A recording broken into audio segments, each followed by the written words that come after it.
अस्वीकरण। यह आख्यान कालातीत पौराणिक कथाओं, आध्यात्मिक व्याख्याओं और लोक परंपराओं पर आधारित है। इसे एक प्रेरणादायक कथा के रूप में प्रस्तुत किया गया है, जिसका उद्देश्य आस्था और पौराणिकता के गहन सौंदर्य को साझा करना है। पहले तारे के प्रज्वलित होने से भी पहले, जब समय की अवधारणा को बहने के लिए कोई धारा नहीं मिली थी, तब महान स्थिरता, द ग्रेट स्टिलनेस थी। यह कोई शून्यता नहीं थी, क्योंकि शून्यता का अर्थ है भरने के लिए एक स्थान का होना। यह एक संभावना थी, एक मौन अनंत विचार जिसने अपने असीम विस्तार के भीतर सब कुछ और कुछ भी नहीं समेट रखा था।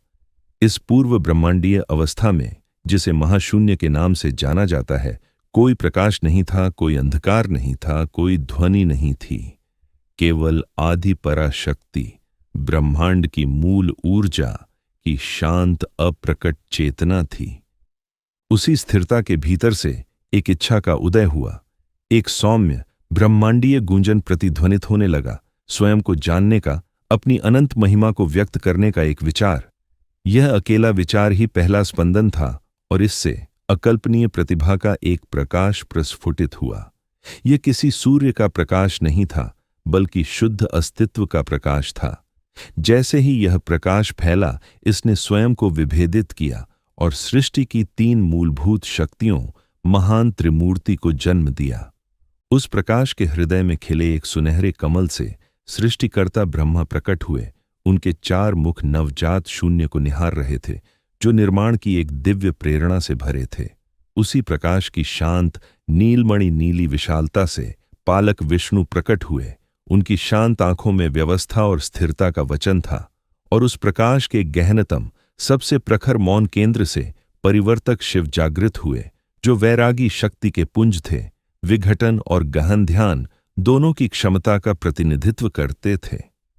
वे अस्तित्व में थे, उनके पास अपना उद्देश्य था, फिर भी वे अपूर्ण थे। एक महान और भयावह जड़ता ने उन्हें जकड़ लिया था। ब्रह्मा ने अपने स्वभाव से प्रेरित होकर सृजन करने का प्रयास किया। उन्होंने अंतरिक्ष के ताने बाने को बुना और ब्रह्मांडीय धूल से पहली निहारिकाओं, नेबुला, को गढ़ा। उन्होंने स्फटिक के पहाड़ों और चांदी की तरल नदियों के साथ लुभावने संसारों की रचना की, लेकिन उनकी रचनाएं खोखली थीं। वे शानदार निर्जीव मूर्तियां थीं। जिन पक्षियों को उन्होंने बनाया, उनके पास कोई गीत नहीं था। जिन जानवरों को उन्होंने गढ़ा, उनमें कोई श्वास नहीं थी। जिन फूलों की उन्होंने कल्पना की, उनमें कोई सुगंध नहीं थी। एक गहरी दिव्य निराशा ने उन्हें भर दिया। वह एक भव्य दृष्टि वाले कलाकार थे, लेकिन उनके पास जीवन फूंकने वाली चिंगारी नहीं थी। उनका ब्रह्मांड एक मूक सुंदर संग्रहालय था। विष्णु ने निराकार पदार्थ की अराजकता को देखकर धर्म की, ब्रह्मांडीय विधान की स्थापना करने का प्रयास किया। उन्होंने संतुलन और सद्भाव के सिद्धांतों को आकाश में अंकित किया, लेकिन वे नियम टिक नहीं पा रहे थे। वे तूफान से उद्वेलित समुद्र की सतह पर लिखे शब्दों की तरह थे, जो बनते ही मिट जाते थे। उन्हें बनाए रखने के लिए एक अंतर्निहित शक्ति के बिना व्यवस्था जड़ नहीं पकड़ सकती थी। ब्रह्मांड एक नाजुक अप्रत्याशित विस्तार बना रहा, जो लगातार अव्यवस्था में वापस ढाने के कगार पर था। वह एक धर्मी संहिता वाले राजा थे, लेकिन उसे लागू करने का अधिकार उनके पास नहीं था, और शिव तीनों में सबसे गहरे ध्यान में बैठे थे। वह ब्रह्मांड की महान अनकही लय को महसूस कर सकते थे, जन्म, मृत्यु और नवीनीकरण के चक्र। उन्होंने अपने भीतर सबसे भयावह शक्ति और सबसे आनंदमय शांति दोनों की क्षमता को धारण किया हुआ था। फिर भी वे कार्य नहीं कर सकते थे। वे अनंत ऊर्जा का एक संकुचित सोता, कोइल्ड स्प्रिंग थे, जिसे छोड़ा नहीं जा सकता था। उन्होंने ब्रह्मा की सृष्टि की निरर्थकता और विष्णु की व्यवस्था की भंगुरता को देखा, लेकिन वे एक निष्क्रिय दर्शक थे, अपनी ही असीम क्षमता में बंद, उन परिवर्तनों को आरंभ करने में असमर्थ थे जिनकी ब्रह्मांड को सख्त आवश्यकता थी। अपनी साझा अपर्याप्तता को महसूस करते हुए उन पर एक गहन विनम्रता छा गई। वे समझ गए कि वे स्रोत नहीं बल्कि उनसे कहीं अधिक बड़ी शक्ति के लिए केवल माध्यम मात्र थे। अपनी सामूहिक इच्छा को भीतर की ओर मोड़ते हुए उन्होंने अपने संपूर्ण अस्तित्व को एक एकीकृत प्रार्थना में केंद्रित कर दिया। नश्वर समझ से परे युगों तक त्रिमूर्ति एक महान तपस्या में, पूर्ण भक्ति की तपस्या में बैठे रहे। उनकी प्रार्थना शक्ति के लिए नहीं बल्कि उद्देश्य के लिए थी, महिमा के लिए नहीं बल्कि मार्गदर्शन के लिए। नवजात ब्रह्मांड ने उनके चारों ओर अपनी सांस रोक ली, उत्तर की प्रतीक्षा में। धीरे धीरे उत्तर आया। वह ब्रह्मांडीय गूंजन जिसने सृष्टि का आरंभ किया था लौट आया। उसकी तीव्रता तब तक बढ़ती गई जब तक कि वह एक दिव्य संगीत लहरी नहीं बन गया। वह प्रकाश जिससे वे जन्मे थे एक बार फिर इकट्ठा होने लगा, जो दिव्य पूर्णता के एक स्वरूप में संघनित हो रहा था। उस प्रकाश के हृदय से ब्रह्मांडीय महासागर पर तैरते एक पूर्ण खिले हुए गुलाबी कमल पर विराजमान अतुलनीय सौंदर्य और शांत शक्ति की एक देवी प्रकट हुई।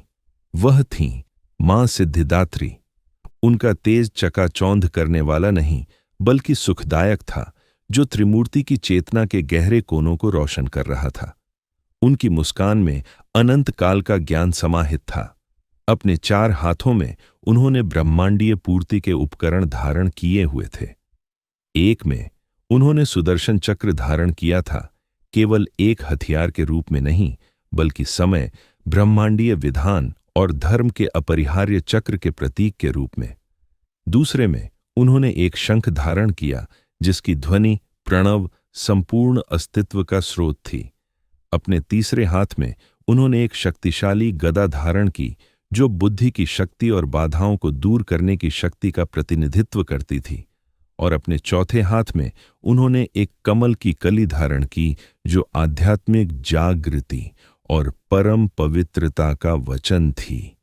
तीनों देव, अस्तित्व के वे स्तंभ, उनके समक्ष नतमस्तक हो गए। उनकी दिव्य उपस्थिति से उनके दिव्य स्वरूप विनम्र हो गए थे। उन्होंने अपनी सौम्य दृष्टि सबसे पहले भगवान ब्रह्मा पर डाली। वह बोली नहीं। उन्होंने बस उनके मस्तक को छुआ। उसी क्षण ब्रह्मा को सृष्टि की सिद्धि प्राप्त हुई। यह केवल शक्ति नहीं थी, यह जीवन का अनंत खाका, ब्लूप्रिंट था। उन्होंने परमाणुओं के जटिल नृत्य, जीवित प्राणियों के जटिल कोड, संगीत की धुनों, भावनाओं की बारीकियों और उनकी सृष्टि को भरने वाली प्रजातियों की अंतहीन विविधता को देखा। उनकी आंखों से रचनात्मक आनंद के अश्रु बह निकले। उनका उद्देश्य अब एक निराशाजनक बोझ नहीं बल्कि एक आनंदमय नृत्य था। तब उनकी दृष्टि भगवान विष्णु पर पड़ी। उन्होंने उन्हें पालन की सिद्धि प्रदान की। इसके साथ उन्हें करुणा, कर्तव्य और बलिदान की गहन समझ प्राप्त हुई। उन्होंने समझा कि धर्म को बल से नहीं बल्कि प्रेम और दिव्य हस्तक्षेप के माध्यम से कैसे बनाए रखा जाए। उन्होंने अपने कंधों पर ब्रह्मांडीय जिम्मेदारी का भार महसूस किया, लेकिन देवी ने उन्हें इसे वहन करने की अनंत शक्ति भी दी। अंत में उन्होंने महान तपस्वी भगवान शिव की ओर देखा। उन्होंने उनमें परम सत्यों के पात्र को देखा। उन्होंने एक नहीं बल्कि सभी 8 महान रहस्यमय सिद्धियां, अष्ट सिद्धियां प्रदान कीं। अणिमा, असीम रूप से छोटा होने की शक्ति, वास्तविकता के मूलभूत कणों को समझने के लिए। महिमा, असीम रूप से विशाल होने की शक्ति, ब्रह्मांड को समाहित करने के लिए। गरिमा, असीम रूप से भारी और अचल बनने की। लघिमा, भारहीन होकर विचार की गति से यात्रा करने की। प्राप्ति, कुछ भी प्राप्त करने की शक्ति। प्रकाम्य, किसी भी इच्छा को साकार करने की शक्ति। ईशित्व, समस्त सृष्टि पर आधिपत्य और वशित्व, सभी प्राणियों को वश में करने की शक्ति। लेकिन शिव को उनका अंतिम उपहार सबसे गहन था। यह पूर्णता का उपहार था। परम ब्रह्मांडीय एकता के एक प्रदर्शन में मां सिद्धिदात्री, दिव्य ऊर्जा का अवतार, ने अपने स्वयं के अस्तित्व का एक अंश भगवान शिव में विलीन कर दिया। उनका स्वरूप झिलमिलाया और वे अर्धनारीश्वर, आधे पुरुष, आधी स्त्री के रूप में प्रकट हुए। यह ब्रह्मांड का परम सत्य था जो प्रकट हुआ था। चेतना और ऊर्जा, आत्मा और पदार्थ, पुरुष और प्रकृति अलग अलग शक्तियां और नहीं हैं, वे एक ही दिव्य समग्रता के दो आधे हिस्से हैं। इस मिलन में शिव पूर्ण प्राणी परम योगी बन गए। उनकी शक्ति अब दिव्य ज्ञान द्वारा निर्देशित थी। यही वह कथा है जो नवरात्रि के 9वें दिन समाप्त होती है। दुर्गा के उग्र और सौम्य रूपों के माध्यम से यात्रा आंतरिक परिवर्तन की यात्रा है। 9वें दिन मां सिद्धिदात्री की पूजा करके भक्त उस अंतिम गौरवशाली पूर्णता की कामना करता है। उनकी पूजा इस बात की स्वीकृति है कि हमारे भीतर पूर्णता की क्षमता निहित है।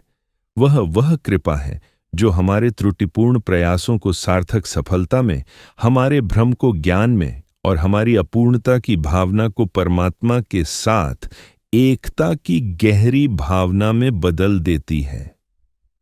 वह अंतिम अध्याय हैं, अंतिम आशीर्वाद हैं, सच्चे भक्त के हृदय में पूर्णता का उदय है। ऐसी ही अद्भुत कहानियों के लिए कृपया लाइक, सब्सक्राइब एंड शेयर करें। गॉड इज एन एस्ट्रोनॉट जो आस्था और आश्चर्य के अनंत ब्रह्मांड की खोज कर रहा है।